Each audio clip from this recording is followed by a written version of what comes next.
ሰላም ጤና ፍቅር ክብር ለእናንተ ይሁን። በጣም ነው የምንወዳችሁ አብዝተን የምናከብራችሁ ሣድስ ቤተሰቦች እንደምን ቆያችሁልኝ። የ666 መንግስት የአስተሳሰብ ወረራን ማካሄድና ክርስትናን እስልምናን ሰማይና ምድርን የፈጠረ አምላክ አለ ብለው የሚያስተምሩ እምነቶችን ሙሉ የሚያፈራርስ ስራን የጀመረው በዚያ ከዛሬ 1700 ዓመታት በፊት በነበረው ዘመን ስለሆነ ነው። ይህ የነ አርዮስ 666ዊ አስተምህሮት ዛሬ ላይ በይበልጥ እየተስተጋባ ስለሚገኝ ጭምር ነው ይህን ማጋለጥ የግድ የሚለኝ ይላል የመምህርና ጋዜጠኛ አብይ ይልማ ጸረ 666 ቁጥር 2 መጽሐፍ ገጽ 147 ላይ የሰፈረ ሐሳብ ነው። ይህን ሐሳብ እናንሳና አብይ የአርዮስ አስተምህሮት አለ ሃይማኖትን ከመከፋፈልና ሃይማኖት ላይ ያሉ አስተምህሮቶችን አጣርሽቶ ከማውጣትና የመጽሐፉ ዋናው የዚህኛው ሐሳብ እሱ ላይ ስለሆነ የተወሰነ ነገርና ለመግቢያ እንጠቀመው። በተለይ አሁን አርዮስ እንደሚታወቀው በቤተክርስቲያን ራሱ አንድ ሰው በጣም እምነታዊ መዛባት ሲፈጥር ወይም ደግሞ በሃይማኖት ውስጥ ያለ ጨካኝ ተግባራትን ይዞ ሲመጣ ውጉዝ ከማርዮስ እስኪባል ድረስ ይደርሳል ማለት ነው። እንደ አርዮስ የተወገዘ ይሁን የሚል ምክንያቱም የአርዮስ የነበረው አስተምህሮት የመጀመሪያው አስተምህሮት ወልድ ፍጡር ነው ብሎ የጀመረበት አስተምህሮት የቅድስት ሥላሴን ህልውና ወይም ህያውነት ወይም ዘላለማዊነትን የሚክድ በጣም አደገኛ የሆነ አስተምህሮት ነው። ይህ ሰው ማለት በዛ ዘመን በመጀመሪያዎቹ ዘመኖች አካባቢ ላይ ዓለም ላይ ተሰራፍቶ ወይም በክርስትና በጣም በከፍተኛ ሁኔታ ላይ ዓለምን ያጠቀለቀበት ወይም የዘመተበት የሄደበት ረጅም ርቀት የሄደበት አስተምህሮት የነበረበት ሰዓት ነው። ብዙ ሰማዕትነት ተከፍሏል። በጣም ብዙ ዋጋ ተከፍሏል። መንፈሳዊ አስተምህሮቶች በጣም ጸንተዋል። የኦርቶዶክስ አብያተ እምነቶች በስፋት ዓለም ላይ ዶሚኔት ያደረጉበት ጊዜ ነው። ያ ሰዓት ላይ ዓለም ላይ በቦታው የነበሩ የትምህርት ተቋማት አሉ። የሚታወቁ የትምህርት ተቋማት ናቸው። እነዚህ መንፈሳዊ ትምህርት ቤቶች ናቸው። ስለዚህ እዛ ሰዓት ላይ ለምሳሌ አንድ ሰው ሄዶ ተሰሎንቄ ሄዶ ተምሮ ሰልጥኖ መጥቷል። ወይ ደግሞ እንደዚህ አይነት ኤፌሶን ሄዶ ያለ መንፈሳዊ ትምህርት ቤት ተምሮ መጥቷል የሚለው ነገር በተለይ የክርስትና የትምህርት ተቋማት የነበሩ ቴዎሎጂካል ሴንተሮች የነበሩ በጣም ትላልቅ እንትሮች አሉ ቦታዎች ነበሩ። ለምሳሌ ሶሪያ ውስጥ የነበሩ በጣም ትላልቅ በገዳማት ደረጃ ላይ የነበሩ ትምህርት ቤቶች ነበሩ። መንፈሳዊ አብነት ትምህርት ቤቶች እየሄዱ ከርቀት እየሄዱ የተማሩ ይመጣሉ። ይህ ሰው አርዮስ የሚባለው አስቀድሞ ገብቶበት የነበረ ትምህርቶች ነበሩበት። በነገራችን ላይ እነዛ ትምህርቶች ዋነኛ ነገር መነሻቸው መሰረት የሚያደርገው ወደ ኋላ የግሪኮቹ ፍልስፍና ነበር እና የግሪኮቹን ፊሎሶፊ ተምረዋል። የግሪኮቹ ፍልስፍና ማለት ሐዋርያ ጳውሎስ ራሱ ሲናገር ግሪካውያን ፍልስፍናን ያስተምራሉ ወይም ደግሞ ይመርጣሉ፣ እኛ ግን ብሎ ወደ አዲስ ኪዳን ላይ ያለውን አስተምሮት መሰረት አድርጎ ስብከታችን ይሄ ነው ብሎ ይቀጥላል። በዛ ውስጥ ሆነ ስታይ የግሪኮቹ ፊሎሶፊ ዓለምን የዛ ሰዓትም ዶሚኔት አድርጓል። አሁንም የግሪኮቹ ፍልስፍና ስቲል የዓለምን ነገር ዶሚኔት ያደርጋል።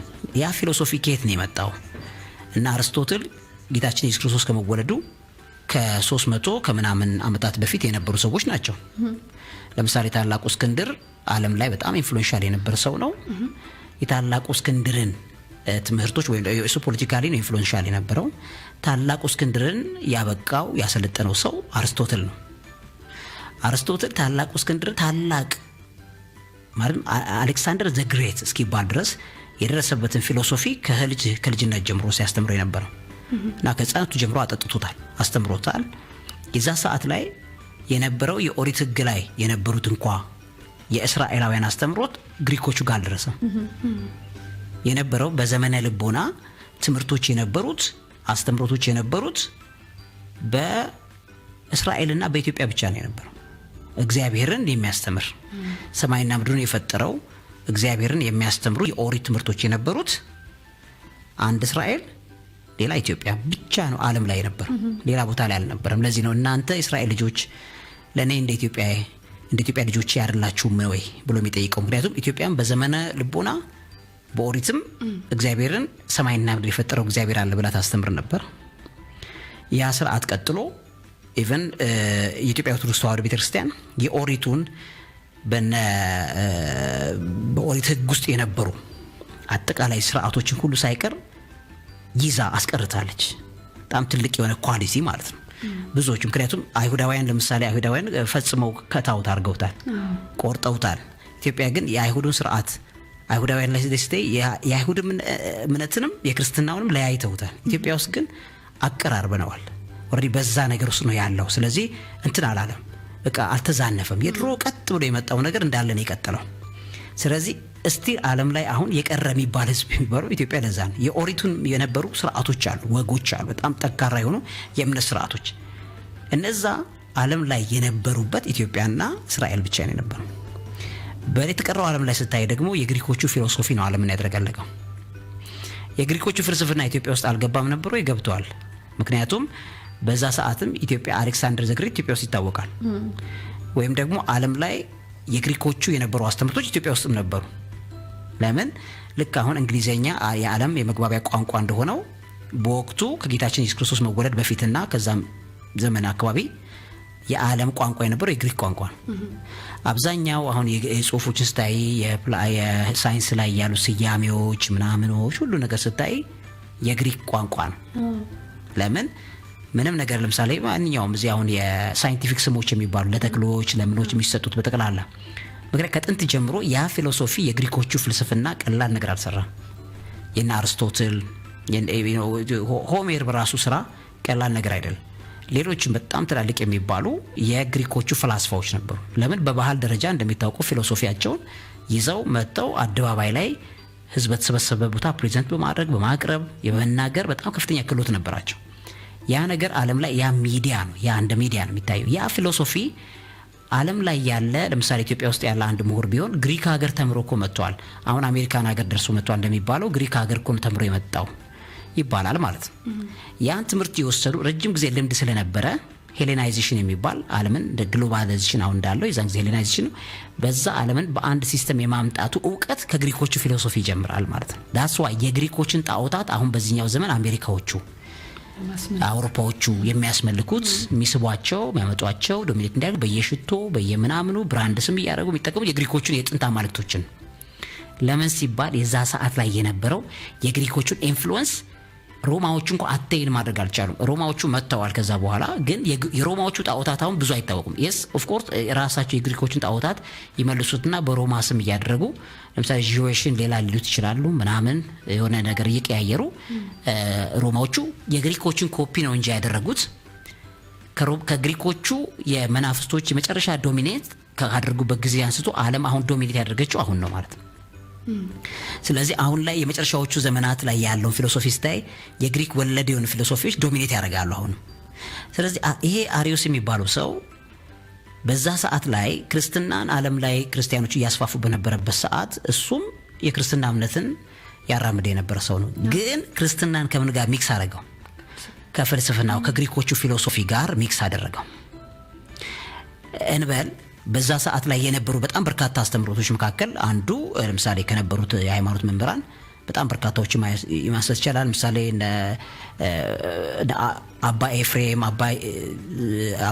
አባ ኤፍሬም ይባሉ ለምሳሌ በጣም ከሚታወቁት መካከል ማለት ነው። በጣም ትላልቅ የሚባሉ የሃይማኖት አባቶች ክርስትና ላይ ከፍተኛ ኢንፍሉዌንስ ያላቸው አሁን ለምሳሌ በስርዓተ ቅዳሴ ላይ ስማቸው በጣም ተደጋግመው የሚነሱ የነበሩት የሃይማኖት አበው ለምሳሌ በሚነበብበት ሰዓት የሃይማኖት አበው ላይ ስማቸው የሚጠቀሱ በጣም ትላልቅ የሃይማኖት አባቶች የዛ ሰዓት የነበሩት ናቸው። በጣም ከባድ ጊዜ ስለነበረ ነው ያ ሰዓት። ስለዚህ የዛ ሰዓት ላይ ኢትዮጵያውያን ቢሆኑ ከኦሪት ጋር ሚክስ አድርገውታል። ሳድስ እነዚህ ግን ግብጾቹ እሱ አሁን ከግብጽ አካባቢ የተነሳ ኦሬዲ እንትን አካባቢ የነበረ ሄዶ በሶሪያ አካባቢ የነበሩት ትምህርቶችን የተማረ ግሪክ ድረስ ሄዶ የተማረ በጣም የተማረ ሰው ነው። ግን የዓለም እውቀት ተቀላቅሎበታል እና መለየት አቅቶታል ዓለምንና ይሄንን ድብልቅልቅ ያለ ነገር ስለነበረ ይዞት የመጣው የና አርስቶትልን አስተምሮት እዛ ሰዓት የነበረውን የግሪኮቹን አስተምሮትና ክርስትናን ሚክስ ሊያደርግ ሞከረ። ያ ደግሞ አደገኛ ነገር ይዞ መጣ ማለት ነው። ስለዚህ ይዞበት የመጣው ወይ ወልድ ፍጡር ነው በሚል ጀመረ ማለት ነው። ከዛ በኋላ ኦሬዲ የሥላሴን አንድነት ሶስትነት የሚክድ በጣም አደገኛ የሆነ አስተምሮት ይዞ መጣ። እንግዲህ እንዴት ዓለምን ኢንፍሉዌንስ አደረገ ብላችሁ ማለት ነው። እንግዲህ እዛ ሰዓት አሁን አሪዮስ ኢትዮጵያ ውስጥ አይደለም የሚታወቀው፣ ሁሉም ዓለም ላይ የሚታወቅ የመጀመሪያው ከሃዲ የሚባለው ሰው እሱ ነው። በሃይማኖት መምህራን ደረጃ ተደጋግሞ ተነግሮታል፣ ተው ተብሏል፣ ምን ተብሏል። መጨረሻ ቤተክርስቲያን አወገዘችው። ይህ ሰው ከተለየ በኋላ በጣም በጣም በጣም መጥፎ ላይፍ ነው የነበረው እና ምክንያቱም በጣም አጋንንታዊ ነው ዴቪሊሽ የሆነ እውቀት ነው ይዞ የመጣው። ያ እውቀት በአሁን በመጨረሻው ዘመን ላይ ማኒፌስት ማድረግ ጀመረ። አሁን ላይ ያ እውቀት አሁን ላይ ያለው የሚወለደው የዚህ 666ቱ አስተምሮት ጽንሰቱ ከተጸነሰባቸው በአስተምሮት በአይዲዮሎጂ ደረጃ ሲጸነስ የጸነሰባቸው ሰዎች መካከል አንዱ አሪዮስ ነው። ጽንሱ ነው። የምኑ ጽንስ ነው? የመረጃው ጽንስ። መረጃው አሁን ተወለደ፣ እያደገ ነው። እግዚአብሔር የለም እስከሚል ድረስ የመጣ ማለት ነው። ዩሲ ፒራሚድ የፒራሚዱን ቅርጽ ስትመለከቱት የፒራሚዱ ቅርጽ ከላይ እነሱ አንድ አይን ያደርጉታል፣ ከታች ደግሞ በጣም ወፍራም ነው አይደለ? በዛኛው ይሄ የደነ አሪዮስ በነበሩት አስተምሮቶች መሰረት የሚያደርገው አንድ ኃይል አለ። ሁሉም ነገር ከዛ ኃይል እየተባዛ የመጣ ነው። አሁን ይሄ በናም ኢሉሚናቲ ምናምን አምጥያቸው ቡድኖች የሚያስተምሩት ማለት ነው። እና ያ ኃይል ኦሬዲ ሰብኮንሺየስ ማለት ሱፐር ኮንሺየስ አይደለም ወይም ፈጣሪ አይደለም። ያ ኃይል ነበረ፣ ከኃይሉ ተባስቶ መጥቷል የሚለው የኢቮሉሽንን የምንንም አስተምሮቱ ሰጂው ከዚህ ይቀዳል። ስለዚህ ከዛ ኃይል እየተወለደ መጥቶ አሁን ያለውን ነገር አመጣ። ስለዚህ የአንዱ ኃይል ብዜት ውጤት ማንንም ነገር ያመጣል። ስለዚህ ሲኦልም ገነትም እዛው ኃይል ውስጥ ነው ያለው የሚባል የለም። ሲኦልም ገነትም የሚባል የለም፣ እዛ ኃይል ውስጥ ነው ያለው። አጋንንታዊ እንዴት በጣም አደገኛ አጋንንታዊ ነገር እንደሆነ ይችላል ማለት የአንድ መብራት አለ። በማታ መብራቱ ስትለቂው መብራቱ ከአንድ አምፖል ሶርስ ያደርጋል አይደለ? ከዛ መብራቱ ቅርጹ ግን ወደ ጎን ነው የሚበተነው። ስለዚህ ከዛ በኋላ ያበራው ነገር በጠቅላላ የየትኛው ሶርስ ነው ሊልሽ ነው? የአምፖሉ ሶርስ ነው። ከዛ በኋላ ተባስቷል ነው የሚልሽ። ያ ምን ማለት ነው ብለሽ መጠየቅ ነው። እነዚህ ናቸው አሁን በኋላ ላይ ቤተሰቦች ላይ ያስተምራቸዋል፣ ነግራቸዋለሁ ምትለዩበት። ምክንያቱም ሰዎች እንዴት ሆነው እንደሚጠፉ እንዴት አሁን የሆነ ሰውዬ በሆነ ፊሎሶፊ ቀበዣጅሮ አምላክ የለም ወደሚለው ነገር የደረሰበት ምልክቶቹን ታያለሽ። ምክንያቱም አደገኛነቱንም አብረን እናሳየዋለን። ለምሳሌ የዚህ ትምህርት አደገኝነቱ ምን መሰለሽ? አንደኛ ኃጢአትም ጽድቅም የለም አንድ ነገር ውስጥ ነው ያለው። ሆሊስቲክ ወደ ሆነ ነገር ያመጣል። ስለዚህ ሶርሱ ከጠፋ እንደ አምፖሉ ነገሮች ሁሉ አብሮ ይጠፋሉ ነው። ኦኬ ያንን ነገር ኃጢአትንና ጽድቅን አብሮ ጎን ለጎን የሚያስኬደውን ይሄን ትውልድ በካሪኩለም ውስጥ ከተው የፈጠሩበት መንገድ ማለት ነው። ይውሲ ማለት በጣም ክፋት የተባለውን ነገርም ያደርጋል። እንደገና ደግሞ ቤተክርስቲያንም ይሄዳል። አንድ ላይ ሁለቱንም በአንድ ሞባይል ላይ መዝሙርም አለው ዘፈንም አለው። በጣም እኮ የሚያሳዝን እኮ ቀላል ይመስላል። ትምህርቱ የተቀዳው የነ ዳርዊን ትምህርት ሁሉ ከዚህ ነው የተቀዳው። the fittest survivor, the unfittest will be perished. ፊት ያረገ ሰርቫይቨር ጋር the unfittest will be perished ከዚህ የተቀዳ ነው። አብዛኛዎቹ ትምህርት አሪዮስ የበተነው የነበረው ትምህርት የተቀዳበት ነው። ተረዳሽኛል? ስለዚህ ምን ያረጋል? እሱስ ፍጡር ነው ብሎ ከጀመረ በኋላ ፈጣሪ ያለ ሊል ነው። አሁን እነሱ እሱን ተውትና ፈጣሪ የለም ወደሚለው መጣ። ሳድስ ከዛ በኋላ አሁን መጨረሻ ላይ ግራ ተጋቡ። አሁን እንደምናየው ምክንያቱም ጸንሰውት የነበረው ያደገ የነበረው ቀጥ ፌክ ስለነበረ አሁን ቢግ ባንግ የሚባለው እንኳ የለም ተሸውደናል የሚል የሳይንስ ቡድን ለሁለት ተከፈለ። ለምን? ብዙ ሰው አቀበጃጅረዋል። እኚህ ሰዎች ዓለምን በጠቅላላ ወደሚፈልጉት የተቀበጃጀር ዲዛይን ይዘው መጥቶ ካበቁ በኋላ እግዚአብሔር እውነቱን ሲያሳይ ሶርሱን እነሱ እስካሁን ይዘውት የመጡት ነገር ልክ አይበልጣም፣ ሊመጣም አልቻለም። ስለዚህ ቆመን ማሰብ ያለብን ጊዜ ላይ ነን ብለው ሳይንስ ለሁለት የተከፈለበት ዘመን ላይ መጣ ነው። ለዛ ነው ምክንያቱም ሪያሊቲ ስለ አይደለም ዲሲቪንግ ቲቺንግ ነው። አታላይ አጭበርባሪ የዲያብሎስ ትምህርት ነው። ዲያብሎስ ሁሉ ጊዜ ትምህርቶችን ሲለቅ የሚለቀው አጭበርብሮ የሰዎችን ማይንድ ኮንትሮል ለማድረግ ብቻ ነው። ሰዎች እንደምንም ተነድተው ሲኦል ይግቡ እንጂ ምንም ሌላ ነገር የሚመለከተው ነገር ስለሌለ ምንም ችግር የለም። በዚህ ምድር አታምልኪው፣ ምንም ችግር የለም። በሰማይ እሳት እየተቀቀለሽ ይጨፍርብሻል። ያንን ስለሚያውቀው የመጣ ነገር ነው። ስለዚህ በአጠቃላይ ትክክለኛው አስተምሮት ግን እንደዛ ነው። ለምሳሌ የቤተ ክርስቲያን አስተምሮት መካከል አንዱ እንቀጥላለን እንሄዳለን፣ ቆጆ አግባይ ስለሆነ ነው። ከቤተ ክርስቲያን ትምህርቶች መካከል አንዱ ለምሳሌ ወልድ ፀሐይ ነው፣ አብ ፀሐይ ነው፣ ወልድ ፀሐይ ነው፣ መንፈስ ቅዱስ ፀሐይ ነው። አብ ጉንደ ወይን ነው፣ ወልድ ጉንደ ወይን ነው፣ መንፈስ ቅዱስ ጉንደ ወይን ያለ ትምህርት አለ። አሁን የፀሐይንና የአምፖሉን ይዩት። ከአምፖሉ የሚወጣው ብርሃን ምን አይነት ብርሃን ነው? ቀጥ ያለ ወደፊት የመጣ ነው፣ ፒራሚድ የሚሰራ ብርሃን። የፀሐይስ ብርሃን በዙሪያው ላይ የምትበተን ነው። አሁን ይሄ ከመንፈሳዊ ትምህርት ጋር የነሱ ምን ያህል አደገኛ ልዩነት እንዳለው የምታዩት እዚህ ጋር እሺ። የፀሐይ ትምህርት በሁሉም አቅጣጫ ላይ የፀሐይ ብርሃን በሁሉም አቅጣጫ ላይ የሚበተን፣ የአምፖሉ ግን በአንድ አቅጣጫ ላይ የሚበተን። ስለዚህ አንድ ሶርስ አለ፣ ከሶርሱ ኃጢአቱም ጽድቁም ተቀዳ። ያ ሶርስ ደግሞ ፈጣሪ አይደለም ወደሚለው ይመጣል። የፀሐይን ግን ካየነው በዛ መልኩ አይደለም ዲፋይን የምናደርገው። ስለዚህ ትክክለኛ የሆነ ነገር ፀሐይ በሌለችበት ምን አለ? ጨለማ። ስለዚህ የእግዚአብሔር የአምላካችን ሕይወት በሌለበት ምን አለ? ጨለማ። በቃ አሁን ዲፈር አደረገ ማለት ነው። አሳማኙ ይሄ ነው። አጭበርባሪ ያኛው መንገድ ነው።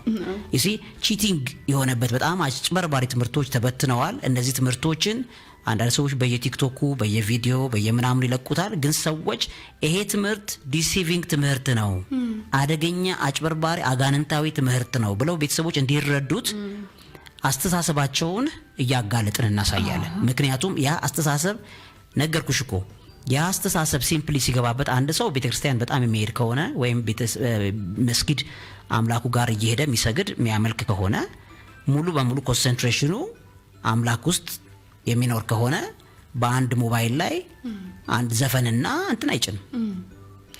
ዘፈን ቀጥሎ መዝሙር ቀጥሎ ዘፈን አንዱ ራሱ ሲከፍተው ራሱ በብሉቱዝ ክፈስትዩ ይመላለሳል። ያን ጨዋታ ይጫወታል። ይህ ሰው እንዲህ የሚሆንበት ምክንያቱ ምን እንደሆነ አልገባውም። ምክንያቱ የተሰጠህ ትምህርት ነው። በቲክቶክም በማወቅም አንዴ ኮንሰንትሬሽን በማወቅም ባለማወቅም የሚገቡ አደገኛ የሆኑ ትምህርቶች አሉ። እነዚህ ትምህርቶች የብዙ ሰዎችን ማይንድ ኮንትሮል አድርገዋል። ስለዚህ መታወቅ አለበት፣ መጋለጥ አለበት። ሰዎች በደንብ የሚያውቁ ይገባል። ያ ሶርሱ ሲያውቁ ልክ እያነገረሽ እያለ ተው እቺ ትምህርት ከየት እንደሆነች እኔ ስለማውቃት እዛው ሰብስበ እዛው ተቀመጥ ለማለት እነዚህ ትምህርቶች ያስፈልጋሉ። እነዛም በዚህ ፕሮግራም ላይ እንመለከታለን። ውድ ቤተሰቦቻችን እጅጉን እንወዳቸዋለን፣ አብስተን እናከብራቸዋለን። የሚገርም ሀሳብ ነው። ከአንድ ወዳጅ ጋር ስናወራ ይሄን አስተምሮት የሚደግፍ ሀሳብ አቀረበልኝና ይሄ መጽሐፍ አንብቤው ስለነበረ ገጠመልኝ። ለዛ ነው ሀሳቡን አንስተን የብዙ ሰዎች ጥያቄ ነው። ምክንያቱም በእንዳይት አስተሳሰብ እየተጠመዱ እንደሆነ አያውቁትምና ለማብራራት ያለው መጽሐፉ ላይ ደግሞ በይበልጥ እየዘረዘርክ እያንዳንዱ መንገድ አስቀምጣልና ጥረት 66 ቁጥር 2 የሚለው መጽሐፍ እያገኛችሁ ብታነቡ ውድ ቤተሰቦቻችን መልካም ነው ብለን መጋበዝን እንወዳለን። እውቀት ታላቋን ታከብራለች።